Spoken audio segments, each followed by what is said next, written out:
Nous rendons grâce au Saint-Esprit pour sa fidélité. Je vais chanter un petit cantique avant de commencer. Dans mon livre de cantique, sous les ailes de la foi,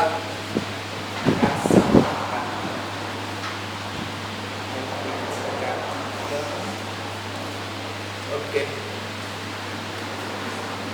Je ne sais pas si vous connaissez ce cantique, mais il est important d'écouter les paroles. Oh, quel beau jour devant ta face, tous tes rachetés apparaîtront, en célébrant ta gloire et ta grâce. De leur chant, les cieux retentiront, nombreux comme le sable des plages, nombreux comme le sable des plages. Oh, que ce sera beau lorsque nous irons là-haut, aussi nombreux que le sable des plages. Je la vois, cette armée innombrable, c'est un reflet dans l'éclat des cieux, tressaillant d'un bonheur ineffable sur le seuil du séjour à Dieu. Nombreux comme le sable des plages, nombreux comme le sable des plages. Oh, que ce sera beau lorsque nous irons là-haut, aussi nombreux que le sable des plages. Je la vois, cette armée. Ok. Je la vois, cette trône éclatante. J'attends la douce voix du Seigneur. Venez bien-aimés de mon Père, la couronne est à chaque vainqueur. Nombreux comme le sable des plages, nombreux comme le sable des plages. Oh, que ce sera beau lorsque nous irons là-haut, aussi nombreux que le sable des plages, nombreux comme le sable des plages, nombreux comme le sable des plages. Oh, que ce sera beau lorsque nous irons là-haut, aussi nombreux que le sable des plages. Seigneur éternel, Seigneur des armées, notre Père, Dieu du ciel et de la terre, cher Saint-Esprit, nous te bénissons, nous te rendons grâce ce matin. Merci pour ta présence puissante au milieu de nous. Merci, tendre Père, toi qui t'es puissamment manifesté au milieu de nous. Nous te rendons grâce, Seigneur, parce que tu nous as choisis, tendre Père. Quand nous étions, oh Dieu, esclaves du péché et de la mort. Quand nous étions esclaves de la vanité du monde. Quand nous étions esclaves des passions qui combattaient dans nos membres. Quand nous courions ça et là, Seigneur, pour commettre le péché, pour commettre des abominations. Tendre Père, tu nous as aimés avant toutes ces choses. Et tu nous as attirés à toi, Seigneur éternel. Tu as fait de nous tes serviteurs et tes servants. C'est pour ça que ce matin nous te bénissons, nous te louons, nous te rendons toute la gloire, Seigneur. Parce que c'est toi qui nous as aimés le premier. Cher Saint-Esprit de Dieu, nous te présentons ces moments, Seigneur. Manifeste-toi puissamment. Parle à chacun ce matin. Agis, Dieu éternel. À toi la gloire et l'honneur. Au nom puissant de Jésus. Amen. Amen. On acclame.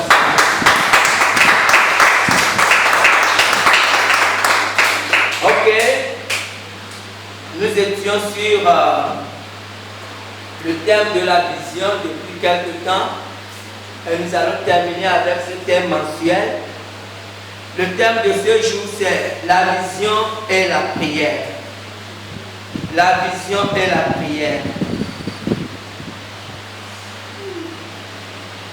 Nous tous chrétiens, nous sommes d'accord que la prière est très importante.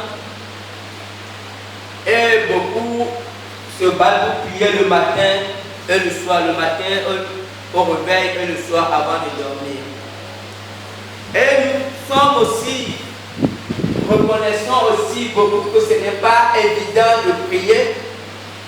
Parce que souvent nous faisons des programmes de prière que nous n'arrivons pas à tenir. Parce qu'il n'est pas facile de prier. Comprenez? Mais si la prière est déjà importante pour chaque chrétien, elle devient primordiale pour toute personne qui est portée à Dieu d'une vision de Dieu. Pour toute personne qui est appelée par Dieu. Amen. Grand 1, accomplir les promesses de Dieu. Grand 1, accomplir les promesses de Dieu. Ésaïe 55, verset 11. La Bible dit: ainsi en est-il de ma parole qui sort de ma bouche. Elle ne retourne point à moi sans effet, sans avoir exécuté ma volonté et accompli mes desseins. Je vais relire ce verset, Ésaïe 55, verset 11. Dieu dit: ainsi en est-il de ma parole qui sort de ma bouche. Elle ne retourne point à moi sans effet, sans avoir exécuté ma volonté et accompli mes desseins. Amen. Cette parole est souvent mal comprise par beaucoup d'entre nous. Vous comprenez? Parce que souvent, on se bat pour recevoir une parole de Dieu. Et lorsque on reçoit une parole de Dieu, on est content, on est heureux d'avoir reçu une parole de Dieu et on attend patiemment que cette parole se réalise. Mais les choses ne se passent pas comme ça. Je disais tantôt que cette parole est mal comprise par beaucoup de chrétiens parce que quand on reçoit la parole de Dieu, des fois on attend peut-être quelques mois, peut-être quelques années, et après beaucoup sont désabusés, beaucoup deviennent incrédules et disent que la parole de Dieu ne marche pas. La parole de Dieu est puissante, elle est agissante, comprenez? Dieu ne ment jamais, mais Dieu a décidé quelque chose. Dans sa souveraineté, Dieu a décidé que l'homme doit être partenaire de sa parole. Dieu a décidé que l'homme à qui il donne sa parole, que quand quelqu'un reçoit sa parole, cette personne devient de facto le partenaire de l'accomplissement de cette parole. Et quand bien même la parole de Dieu serait puissante, si l'homme ne joue pas son rôle, alors la parole de Dieu ne va pas se réaliser. Et cette personne va penser que ce n'était pas la parole de Dieu, que ce n'était pas Dieu qui avait parlé, ou peut-être que c'était, vous comprenez, et beaucoup de chrétiens sont dans cette situation. Ils reçoivent la parole de Dieu, mais la parole ne se réalise pas. Nous allons prendre 3 exemples pour illustrer cela dans la Bible, dans la parole de Dieu. Petit A, le cri du peuple. On va voir le cri du peuple. Là, c'est dans Genèse. Genèse 15, verset 13, que je vais lire. Et l'Éternel dit à Abraham: sache que tes descendants seront étrangers dans un pays qui ne sera point à eux. Ils y seront asservis et on les opprimera pendant 400 ans. C'est Dieu qui parle à Abraham. Lorsque Dieu faisait son alliance avec Abraham, Dieu avait tout dit à Abraham. Dieu avait dit à Abraham les choses qui vont se passer plus tard. Parce que Dieu était l'ami d'Abraham. Et Dieu souvent ne cache rien à ses amis. Il a dit à Abraham que toi tu vas partir rejoindre tes pères tranquillement. Mais voici ce qui va arriver à tes enfants. Et quand Dieu parlait des enfants, Dieu ne parlait pas d'Isaac ni de Jacob. Dieu parlait à partir de, on a vu Joseph, à partir de la 4e génération. Dieu a dit, voici tes enfants seront esclaves dans un pays pendant 400 ans. C'est la parole de Dieu qui a été libérée, comprenez? Et on a vu que cette parole a commencé à se manifester parce que Joseph s'est retrouvé en Égypte et par le canal de Joseph, tout Israël s'est retrouvé en Égypte. Et effectivement, ils sont devenus esclaves dans un pays étranger. Donc la parole de Dieu était bien en marche. Mais lorsqu'on lit Exode 12, on va lire Exode 12, versets 37 à 41. On va lire aussi Exode 3, versets 9 à 10. Exode 12, 37 à 41. Exode 12, 37 à 41.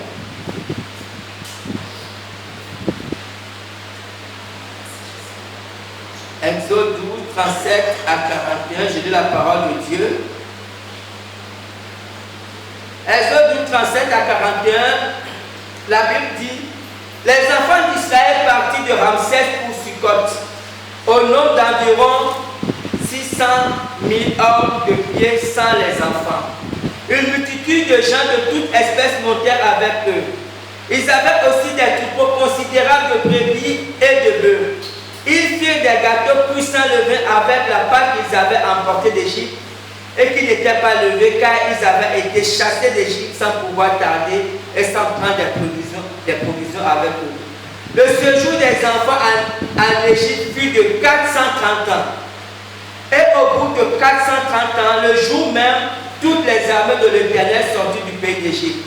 Cette nuit sera célébrée en l'honneur de l'Éternel parce qu'il est sorti du pays d'Égypte. Cette nuit sera célébrée en l'honneur de l'Éternel par tous les enfants d'Israël et par leurs descendants. Amen. Lisons maintenant Exode 3. Il y a du monde devant nous ici. Exode 3. Quel verset déjà? Exode 3, verset 9 à 10. Ok. Exode 3, 9 à 10. Après, on va commenter les deux. Voici les cris d'Israël sont venus jusqu'à moi, et j'ai vu l'oppression que leur font souffrir les Égyptiens. Maintenant, va, je t'enverrai auprès de Pharaon, et tu feras sortir d'Égypte mon peuple, les enfants d'Israël. Amen. Donc, j'étais en train de dire tout à l'heure que Dieu a parlé à Abraham. Et quand Dieu a parlé à Abraham, vous savez, Dieu n'a pas été vague. Dieu a été précis dans son propos. Il a dit à Abraham que tes enfants seront esclaves dans un pays étranger et ils seront asservis pendant 400 ans. Et au bout des 400 années, je les ferai sortir. C'est ce que Dieu a dit à Abraham. Comprenez? Maintenant, on voit que en lisant Exode 12, on a dit que Israël est sorti d'Égypte à 430 ans. C'est qu'il y a eu un délai supplémentaire de 30 années qui s'est ajouté à la parole que Dieu avait donnée à Abraham. Qu'est-ce qui s'est passé? Pourquoi 30 ans de plus? Pourquoi 30 ans de souffrance en plus? Est-ce la parole de Dieu qui était fausse ou quelque chose a dû se passer? Comme je disais au début, c'est là où on interprète mal ce que Dieu a dit dans Isaïe. Dieu a dit que sa parole ne revient jamais sans effet. Mais la parole de Dieu, Dieu veut que ce soit accompagné d'un partenariat des hommes. C'est Dieu qui l'a décidé ainsi. Et ici, quelque chose s'est passé concernant ce peuple d'Israël. Si on voit, la Bible nous dit que Moïse, quand il avait 40 ans, Moïse avait eu à cœur de défendre ses frères. En fait, quand Moïse avait 40 ans, le peuple d'Israël faisait déjà 390 années en Égypte. Donc Moïse s'est levé 10 années trop tôt. Donc Moïse n'aurait pu jamais réussir. Parce que Moïse ne pouvait pas aller contre la parole de Dieu. Dieu avait dit à Abraham que le peuple devait faire 400 ans, 4 générations esclaves. Et ça, personne ne pouvait changer ça. Donc Moïse s'est levé, le peuple venait de faire 390 ans. Et de plus, Moïse s'est levé, il voulait combattre avec ses propres moyens. Moïse avait eu à cœur de se lever, c'était une chose extraordinaire. Mais Moïse n'a pas consulté Dieu. Moïse n'a pas été avec Dieu pour que cela fonctionne. Vous comprenez? Et Moïse a dit que son entreprise a échoué et Moïse a fui. Moïse est parti dans le désert. Moïse avait abandonné cette affaire. Et il s'est trouvé que lorsque les 400 années sont arrivées, il n'y avait personne pour intercéder pour cette affaire. Le temps était arrivé où le peuple aurait pu être sauvé, mais il n'y avait pas d'intercesseur. Il n'y avait personne qui portait, Moïse qui portait le fardeau a été découragé et est parti dans le désert. Et il a fallu que 30 années passent. Mais pendant ces 30 années, le peuple souffrait et le peuple criait. Le peuple se lamentait. Donc en fait, ce qui a fait en sorte que Dieu intervienne, ce sont les cris du peuple. Dieu a dit à Moïse dans Exode 3, j'ai entendu les cris de mon peuple. Comprenez? Le délai que Dieu a donné était arrivé. Mais lorsque le délai est arrivé, les choses ne sont pas déclenchées automatiquement. Si il ne fallait pas le concours de l'homme, après 400 années, le compteur, les choses devaient se déclencher de manière automatique. Mais Dieu ne fonctionne pas comme ça. Le temps de Dieu était passé. Ça veut dire que Dieu était disposé maintenant à agir, mais il fallait que quelqu'un travaille pour ça. Donc Israël a encore souffert pendant 30 ans. Et lorsque le peuple a commencé à crier, Dieu s'est souvenu du peuple et Dieu est parti chercher ce même Moïse. Parce que Moïse avait le fardeau du peuple. Vous comprenez? Moïse Dieu a dit Moïse était à même de porter le peuple. En fait, Moïse était un homme de vision. Sauf qu'il s'était levé trop tôt. Donc Dieu est parti le chercher. Et on a dit qu'au début Moïse ne voulait pas. Parce que Moïse, franchement, cette affaire ne l'intéressait plus. Il a fallu que Dieu le convainque de revenir. Et Moïse est revenu. Comprenez? Et quand Moïse est revenu, il avait 80 ans maintenant. Et donc il a 30 ans ont été gaspillés. Moïse était encore par la grâce de Dieu à même d'agir et de sauver le peuple. On va voir notre deuxième exemple. C'est la prière de Daniel, qu'on voit dans Daniel 9, verset 1 à 4. Dans le cas de Daniel, c'était exactement comme l'histoire des Juifs. Parce que Dieu avait envoyé Israël une fois encore en esclavage. Parce que Israël est un peuple qui vivait beaucoup dans le péché. Et Dieu, par la voix du prophète Jérémie, avait dit qu'il devait aller en esclavage à Babylone et qu'il devait être esclave pendant 70 années. Et Dieu avait décrété cette période-là. Lisons Daniel 9, verset 1 à 4. La première année de Darius, fils d'Assyrus, de la race de Mèdes, lequel était devenu roi du royaume des Chaldéens, la première année de son règne, moi, Daniel, je vis par les livres qui devaient s'écouler 70 ans pour les ruines de Jérusalem, d'après le nombre des années dont l'Éternel avait parlé à Jérémie, le prophète. Je tournais ma face vers le Seigneur Dieu, afin de recourir à la prière et aux supplications, en jeûnant et en prenant le sac et la cendre. Je priais l'Éternel mon Dieu et je lui fis cette confession. Seigneur Dieu grand et redoutable, toi qui gardes ton alliance et qui fais miséricorde à ceux qui t'aiment et qui observent tes commandements. Amen. On va pas lire la suite. Voici ce que Daniel a fait. Daniel a dit que il a regardé par les livres et il s'est rendu compte que les 70 années que Dieu avait décrétées pour les ruines de Jérusalem sont arrivées à terme. Et quand il a vu que les 70 années sont arrivées, c'est à partir de ce moment qu'il a commencé par intercéder. Pourquoi? Parce que Daniel sait que bien que les 70 années soient écoulées, Dieu ne va pas déclencher automatiquement le retour d'Israël. C'est une période que Dieu a donnée, au-delà duquel quelqu'un peut intercéder. Si quelqu'un intercédait avant 70 ans, la personne perdait son temps. C'est ça parce que c'est la parole de Dieu qui a été décrétée. Dieu a dit que vous ferez 70 ans et personne ne peut effacer ça. Mais au-delà de 70 ans, il peut même faire 100 ans. Si personne n'intercède, alors là, on perd du temps. Et dès que Daniel s'est rendu compte que le temps que Dieu a dit s'est écoulé, Daniel s'est mis en intercession. Et quand Daniel a prié, Dieu a agi.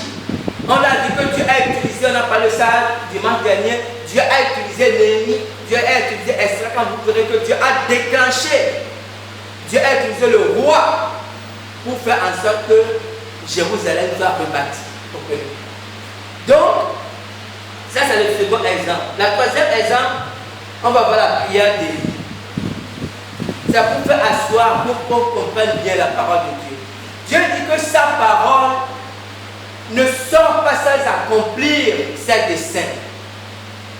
Mais lorsque la parole de Dieu sort, je disais que parce que beaucoup de chrétiens après sont désabusés, sont attristés, les peuples disent non que ce n'était pas la vision de Dieu, je me suis trompé parce que quand beaucoup reçoivent la parole de Dieu, ils se disent que c'est la parole de Dieu, Dieu a parlé, beaucoup chantent, ils sont contents et puis vont s'asseoir chez eux.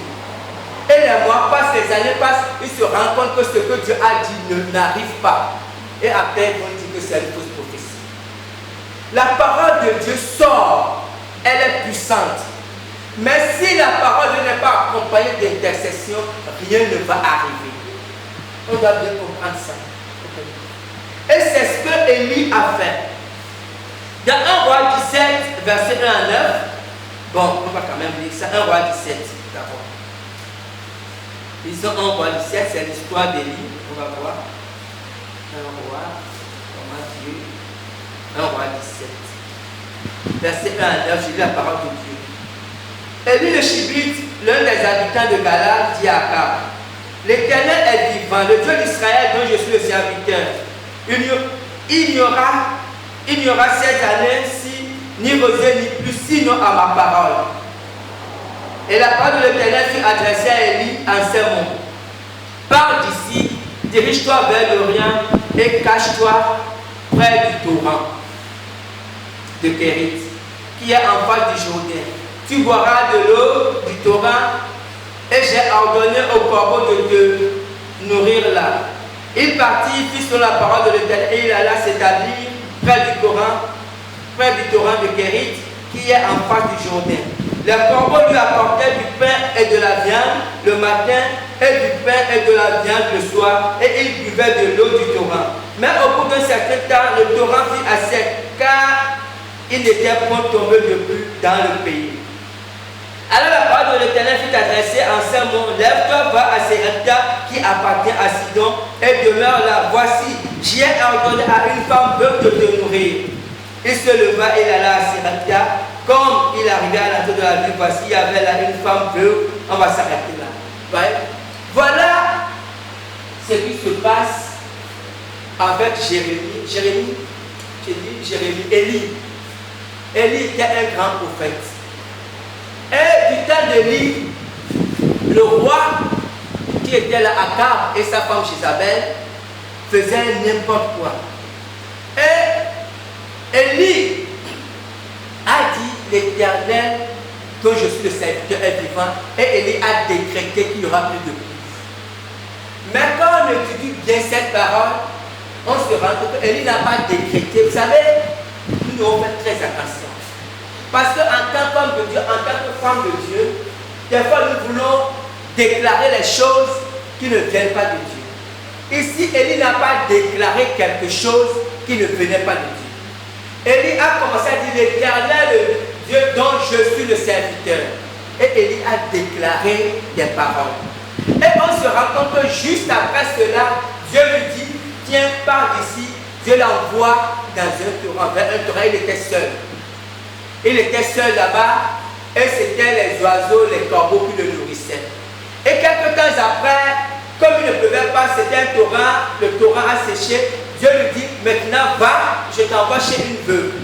Et on sait qu'à ces moments-là, vous savez, les veuves et les orphelins étaient les gens les plus démunis. Vous comprenez? C'est pour ça que Dieu dit qu'il est le Dieu des veuves et des orphelins. C'était les gens qui n'avaient rien, veuves et orphelins à cette époque-là. Parce qu'à cette époque, les femmes ne travaillaient pas, elles dépendaient souvent de leur mari. Donc quand le mari meurt, elles n'avaient rien. Mais Dieu a dit à Élie, je t'envoie chez une veuve. Élie devait dire que l'affaire est compliquée. Mais Élie a obéi à Dieu, il est parti. Vous comprenez? Donc on voit dans 1 Roi 17, la communion, la communication que Élie avait avec Dieu. Parce que si on ne comprend pas bien 1 Roi 17, on peut ne pas bien comprendre 1 Roi 18. Parce que dans 1 Roi 18, Élie s'est présenté devant le peuple. Élie a convoqué les prophètes de Baal et Élie a fait descendre le feu du ciel. Et quand on lit ces paroles, on a l'impression que Élie s'est levé de son propre chef parce qu'il est prophète de Dieu pour faire descendre le feu du ciel. Les choses ne sont pas passées comme ça. Lorsque Élie s'est présenté devant le peuple pour convoquer les prophètes de Baal, c'est parce que Élie avait reçu le mandat de Dieu. Et quand Élie s'est présenté, Élie n'a pas hésité. Élie savait ce qu'il faisait. Parce qu'Élie a reçu le mandat de Dieu. Vous comprenez? Et lisons un peu plus bas. On va voir, on va aller juste 2 versets plus bas. On ne va pas lire l'histoire de. Lisons 1 Roi 18, verset 41 à 45. On va voir d'abord ce qui s'est passé là-bas. Et verset 41 à 45, qu'est-ce qui s'est passé? Élie, je vais lire. Ok, j'ai la parole de Dieu. Et Élie dit à Akab, monte, mange et bois, car il se fait un bruit qui annonce la pluie. Je vais relire. Verset 41. Et Élie dit à Akab, mange, monte et bois, car il se fait un bruit qui annonce la pluie.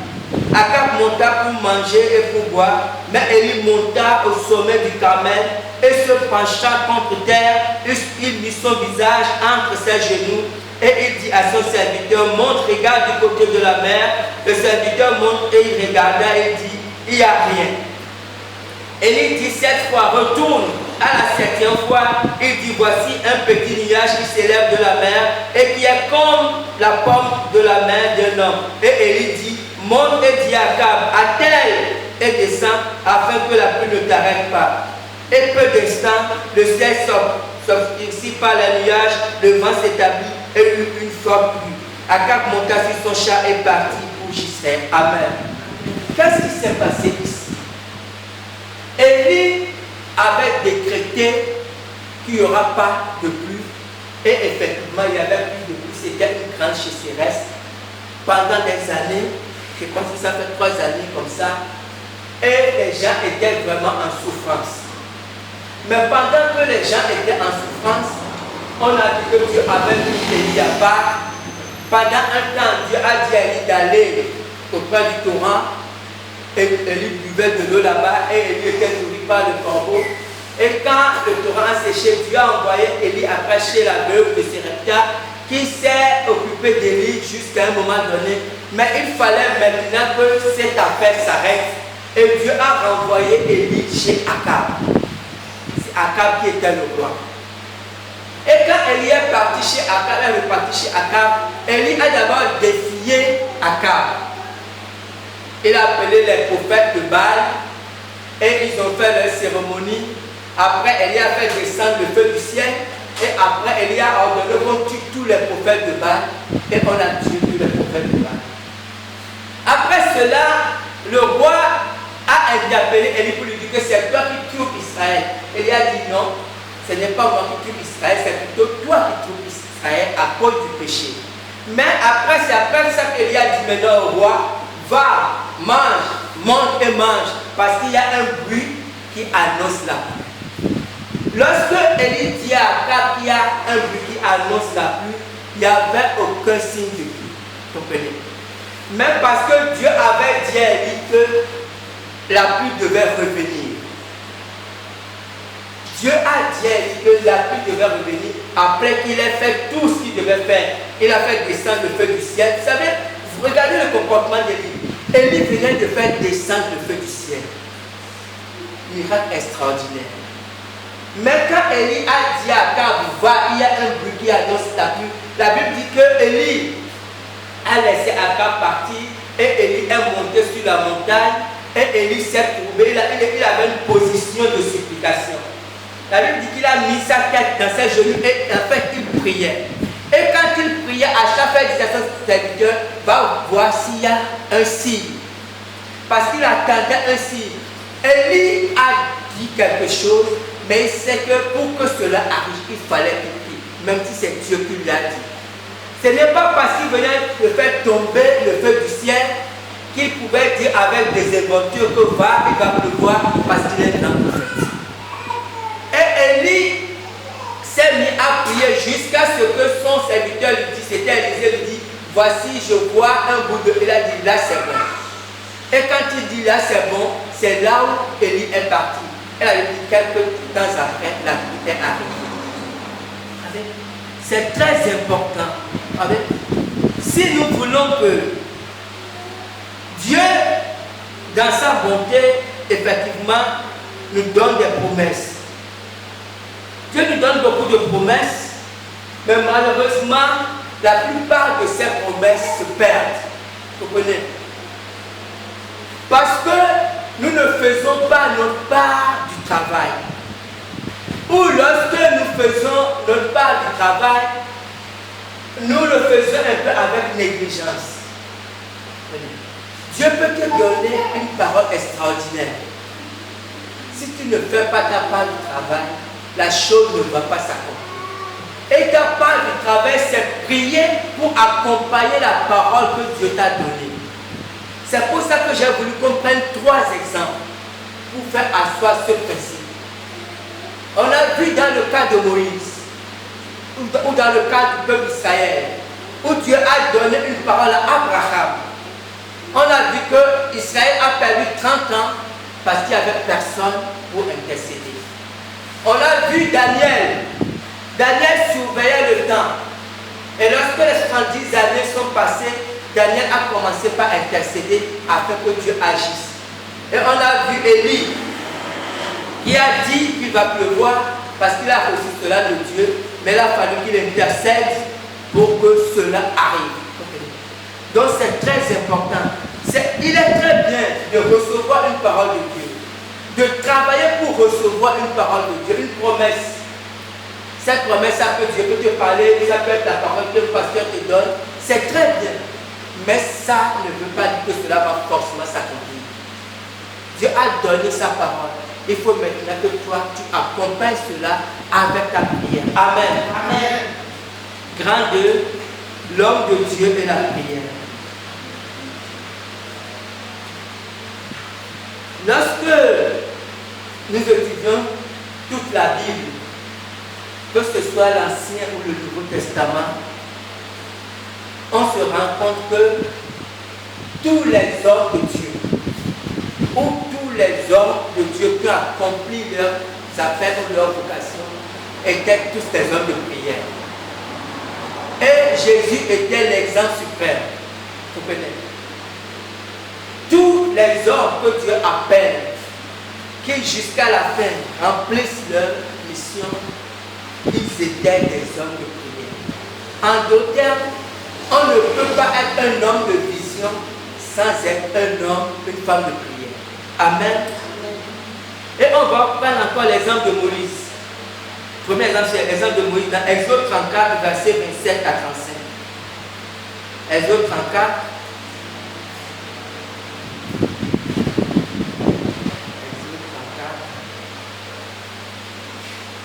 Verset 27 à 35.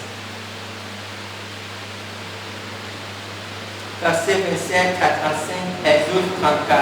Moïse. L'Éternel dit à Moïse, écris ces paroles, car c'est conformément à ces paroles que je traite alliance avec toi et avec Israël. Moïse fut là avec l'Éternel 40 jours et 40 nuits. Il ne mangea point de pain et il ne but point d'eau. Et l'Éternel écrivit sur les tables les paroles de l'alliance, les 10 paroles. Moïse descendit de la montagne de Sinaï, ayant les 2 tables du témoignage dans sa main, en descendant de la montagne, et il ne savait pas que la peau de son visage rayonnait, parce qu'il avait parlé avec l'Éternel. Aaron et tous les enfants d'Israël regardèrent Moïse, et voici la peau de son visage rayonnait, et ils craignaient de s'approcher de lui. Moïse les appela, Moïse les appela. Aaron et tous les principaux de l'assemblée vinrent auprès de lui, et il leur parla. Après cela, tous les enfants d'Israël s'approchèrent et il leur donna tous les ordres qu'il avait reçus de l'Éternel sur la montagne de Sinaï.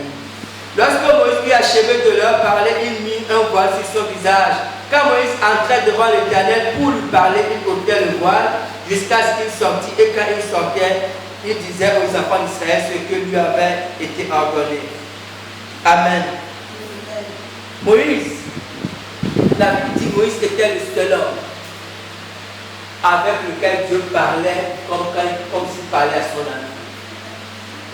Prier, c'est parler avec Dieu. Vous comprenez? C'est ça la prière. Et Moïse avait cette grâce extraordinaire de parler avec Dieu. Dieu même dit qu'il parle avec Moïse de bouche à bouche, comme un homme parle avec son ami. Et Moïse passait beaucoup de temps dans la présence de Dieu. Et lorsqu'il descendait de là-bas, la Bible dit que son visage rayonnait. Vous comprenez? C'est ce qui s'est passé ce matin. Je rends grâce à Dieu pour une vanille qui a été touchée puissamment ce matin. Elle n'arrivait pas à maîtriser la coordination parce qu'elle était transportée par le Saint-Esprit. Elle était puissamment transportée. Vous comprenez?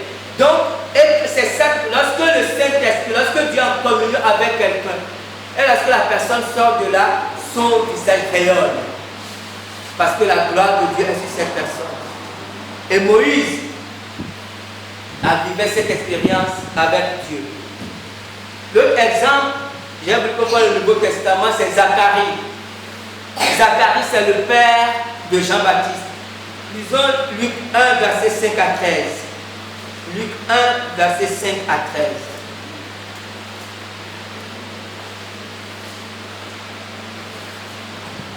Du temps d'Hérode, roi de Judée, il y avait un sacrificateur nommé Zacharie de la classe d'Abia. Sa femme était dans les filles d'Aaron et il s'appelait Élisabeth. Tous deux étaient justes devant Dieu, observant d'une manière irréprochable tous les commandements et toutes les ordonnances du Seigneur. Ils n'avaient point d'enfants parce qu'Élisabeth était stérile et ils étaient l'un et l'autre avancés en âge. Or, pendant qu'ils s'acquittaient de cette fonction devant Dieu, selon le tour de sa classe, il fut appelé par le sort, d'après la règle du sacerdoce, à entrer dans le temple du Seigneur pour offrir le parfum. Toute la multitude du peuple était dehors en prière à l'heure du parfum. Alors un ange du Seigneur apparut à Zacharie et se tint debout à droite de l'autel des parfums.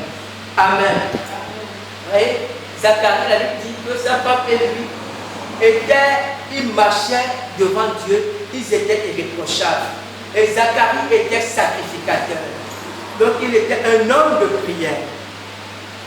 Et c'est lorsque il est rentré dans le temple par le soir, il devait offrir le parfum. Je peux dire, c'est lorsqu'il était en train de prier que l'ange lui est apparu.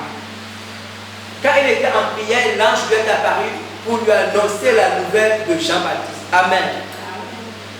Et la troisième personne qu'on va prendre, ce sont les apôtres. Dans Actes 6, verset 1 à 4. Actes 6, verset 1 à 4. Actes 6, verset 1 à 4. En ce temps-là, le nombre des disciples augmentait.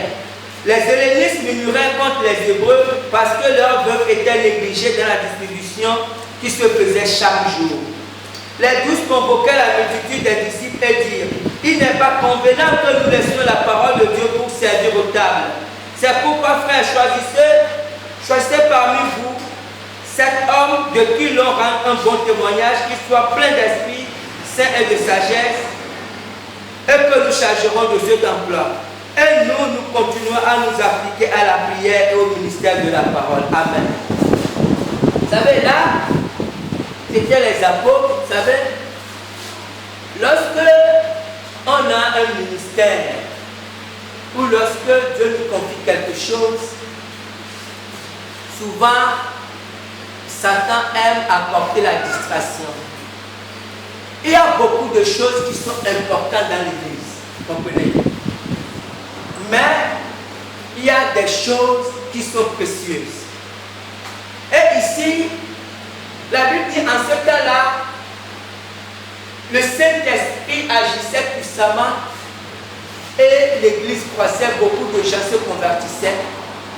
Et il se trouvait que parmi les gens qui se convertissaient, il y avait aussi des gens qui n'avaient pas les veuves, il y avait les veuves et les orphelins dont il fallait s'occuper.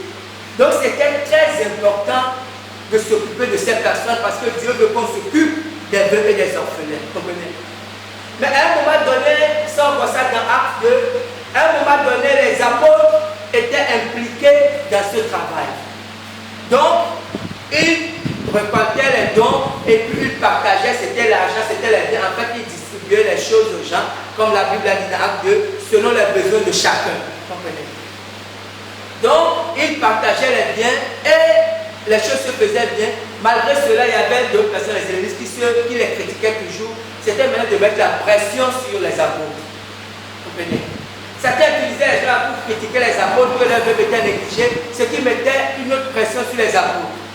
Mais c'était les ruses de Satan pour les éloigner petit à petit de ce qui était essentiel. Mais après, les apôtres se sont rendus compte que c'était un piège. Et les 12 ont convoqué l'assemblée. Ils ont dit non, il n'est pas convenable que nous délaissions, parce que les apôtres, leur rôle, il y avait beaucoup de problèmes dans l'église, comme il y aura toujours des problèmes dans l'église. Mais le rôle de l'homme de Dieu ou de la femme de Dieu, la première chose, Pierre a dit, c'est la prière. Afin que nous continuions à vaquer à la prière. Et la deuxième chose, c'est le ministère de la parole. Le ministère ne vient pas avant la prière. C'est d'abord la prière. Il dit afin que nous continuions, parce que nous devons, ça c'est notre rôle, nous devons trouver des gens. C'est là où on doit instaurer des diacres. Vous devez trouver des gens qui s'occupent des vœux. Vous devez trouver des gens qui s'occupent des instruments. Vous devez trouver des gens qui vont à l'église. Vous devez trouver, parce que le rôle des responsables, c'est d'abord la prière et après le ministère de la parole. Parce que s'ils délaissent ces choses pour s'occuper des autres choses, le ministère va tomber. Et c'est ce que les apôtres ont dit. Et c'est comme ça que les diacres ont été institués. C'est très important. Le premier rôle de l'homme ou de la femme qui a reçu une vision de Dieu, la première chose, c'est la prière. Ça vient avant tout. Parce que la prière, c'est la communion, c'est la communication avec Dieu. C'est dans la prière qu'il reçoit même le message.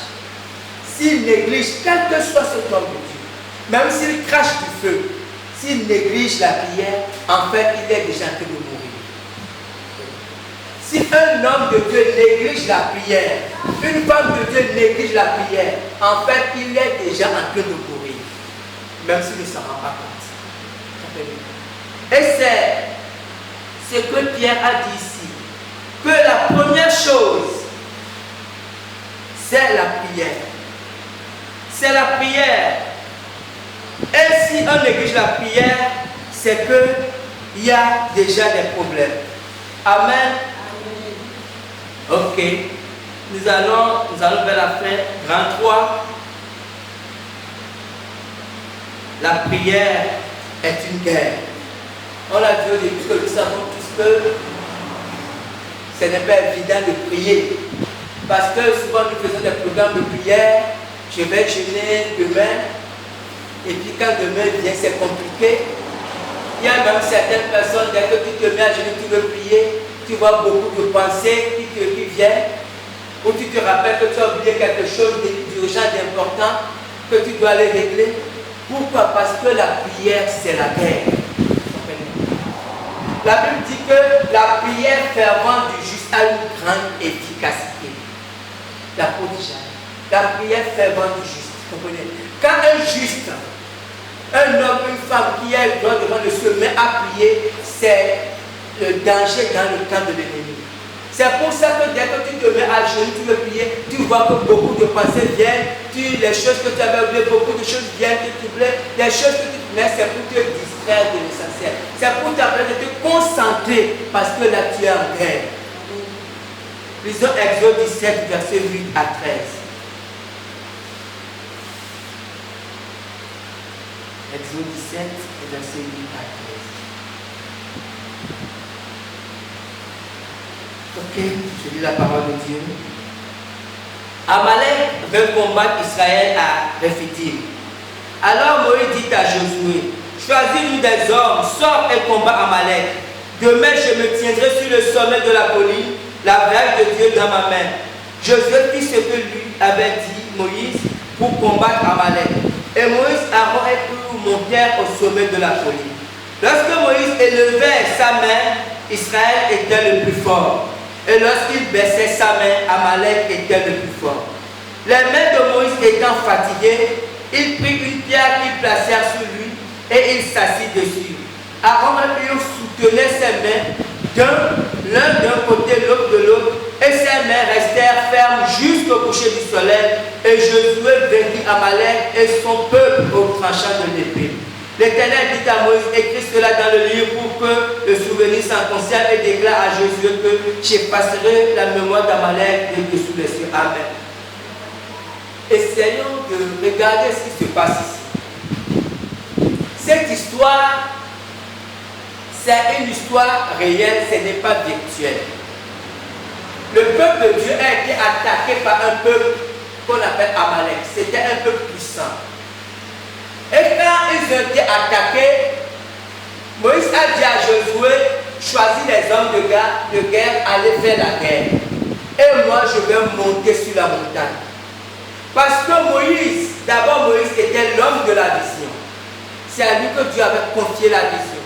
Et Moïse savait que cette guerre qui se passait sur un terrain, c'était sur un terrain de guerre, comme ce qui se passe en ce moment là-bas en Ukraine. Mais Moïse savait que cette guerre qui se passait sur un terrain physique, sa solution ou son dénouement se trouve dans le monde spirituel. Et Moïse est monté sur la montagne, et Moïse avait la verge de Dieu qui symbolise l'autorité de Dieu en termes de Moïse. Et Moïse a seulement levé la verge. Et la Bible dit, tant que la main de Moïse était levée, Israël avait le dessus, Israël gagnait. Mais lorsque Moïse est fatigué, quand sa main s'abaisse, alors Amalek dominait. À un moment donné, quand Moïse était fatigué, Aaron et Hur sont venus, Moïse était assis, ils ont soutenu sa main pour que sa main reste levée jusqu'au soir. Et tant que la main de Moïse était levée, Israël a détruit totalement Amalek au tranchant de l'épée. Cette histoire montre l'importance et l'efficacité de l'intercession. Si Moïse n'était pas monté sur la montagne, Amalek aurait vaincu Israël. Ou si la main de Moïse, bien que Moïse soit sur la montagne, si sa main était restée baissée, Amalek aurait toujours vaincu. Et la première leçon, c'est que lorsqu'on intercède pour quelque chose, on doit intercéder jusqu'à la fin, jusqu'à ce qu'on remporte la victoire. Si on intercède pour quelque chose, il y a un problème qu'on intercède. Si on intercède pendant 3 jours, une semaine, tant qu'il n'y a pas la solution, si on arrête l'intercession, alors l'ennemi reprend le dessus. On doit comprendre ça. L'intercession, ce n'est pas prier 2-3 jours ou 2-3 heures ou même 40 jours. On doit prier jusqu'à. Et c'est ce que Daniel a fait dans son plus de 21 jours. Il a prié jusqu'à ce que l'ange vienne lui parler. On doit intercéder jusqu'à ce qu'on ait la solution. Et c'est ce que la Bible nous montre. Comprenez? Et c'est très important. Lisons Ézéchiel 22, verset 30. On va comprendre quelque chose. Ézéchiel 22, verset 30.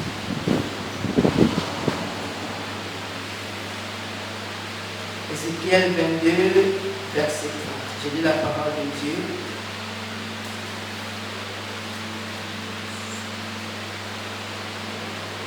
Ok. Je cherche parmi eux un homme qui élève un mur, qui se tienne à la brèche devant moi en faveur du peuple, afin que je ne le détruise pas, mais je n'en trouve point. Vous savez, beaucoup d'hommes et de femmes désirent recevoir une vision de Dieu, une vocation. Et c'est une très bonne chose. Beaucoup veulent devenir pasteur, apôtre, docteur, honnêtement, comme a dit la Bible, aspirer aux choses les meilleures. C'est une très bonne chose d'aspirer à ces choses. Mais ce qu'on oublie, c'est que avant d'aspirer à ces choses, il faut d'abord être un intercesseur. Dieu a dit dans Ézéchiel, Dieu n'a pas dit je cherche un homme pour leur parler. Dieu n'a pas dit que je cherche un homme pour faire des miracles, pour faire des prodiges. Dieu a dit je cherche un homme qui se tienne à la brèche en faveur du peuple. Dieu a dit je cherche un intercesseur. Parce que Dieu sait que lorsqu'il trouve un intercesseur, il a trouvé un homme de Dieu. Il a trouvé une femme de Dieu. Un intercesseur, c'est quelqu'un qui porte, vous comprenez, qui porte les autres, qui porte le peuple. Si tu es intercesseur, tu peux être un homme de vision. Parce que tu pourras porter le peuple. Si tu n'es pas intercesseur, tu ne peux pas être un homme de vision. Parce que tu ne peux pas te mettre à la place des autres. Vous voyez, quand Moïse était devant Dieu, et le peuple avait péché contre Dieu. Quand Moïse était sur la montagne, ils ont fait le veau d'or. Et Dieu était fâché.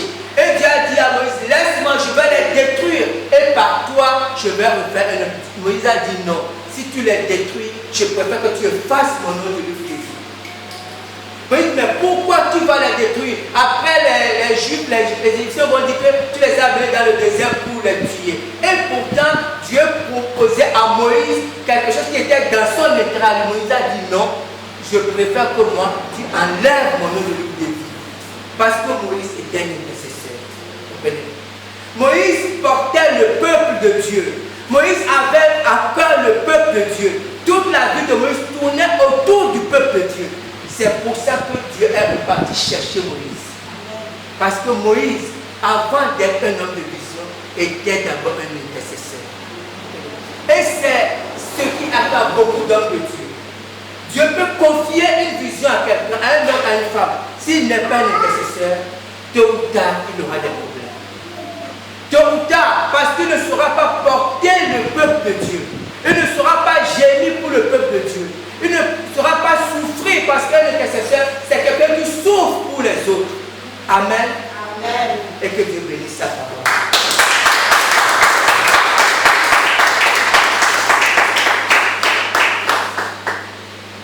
Ce matin, nous sommes venus avec nos cœurs comme offrande pour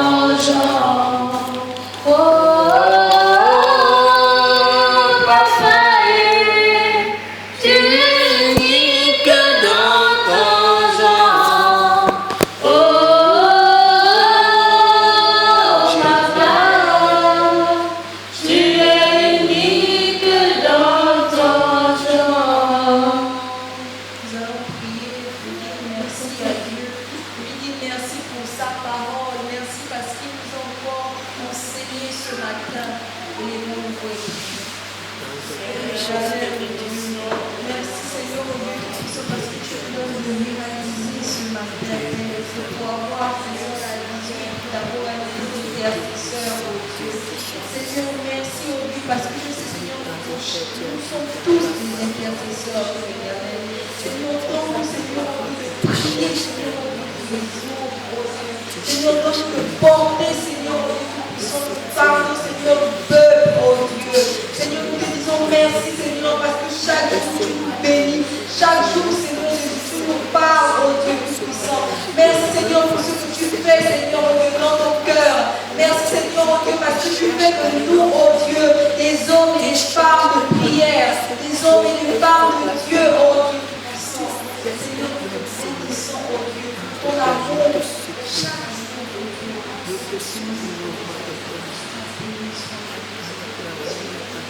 Nous allons prier pour commencer les offrandes et nos départs entre les mains de Dieu. Le Seigneur qui l'a fait pour les gars, va nous accompagner dans nos maisons respectives et nous nous prier.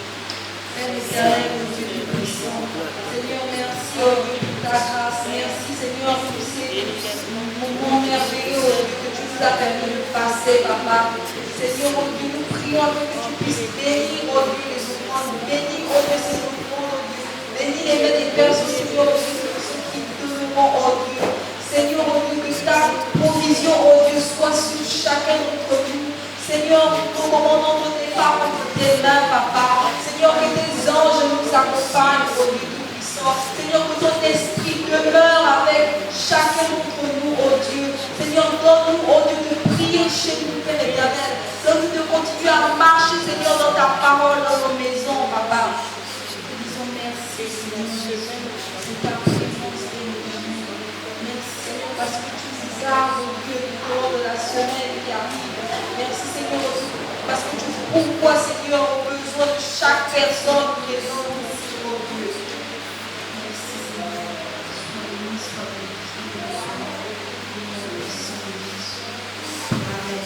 Amen. Acclamons le Seigneur. Oh, cette croix, ma rédemption, où ton sang coula pour moi, que mon âme s'écrie, Alléluia,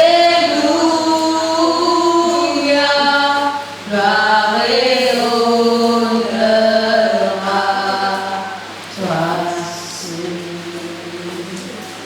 A été payée, elle est effacée par le sang précieux que Christ a versé, du péché vaincu, son emprise n'est plus, il m'a libéré pour l'éternité. Oh, cette croix, ma rédemption, où ton sang coula pour moi, que mon âme s'écrie, Alléluia, gloire et honneur à toi seul. Oh, cette croix, ma rédemption, où ton sang coula pour moi, que mon âme s'écrie, Alléluia, gloire et honneur à toi seul. Les yeux t'ont vu, oser les montagnes, dans le néant, tu traces ta voie, oui je le crois, amour tu le feras, oui je le crois, amour tu le feras, oui je le crois.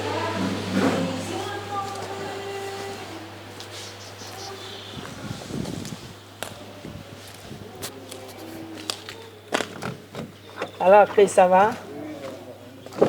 Tu veux me voir? Ok. Les affaires.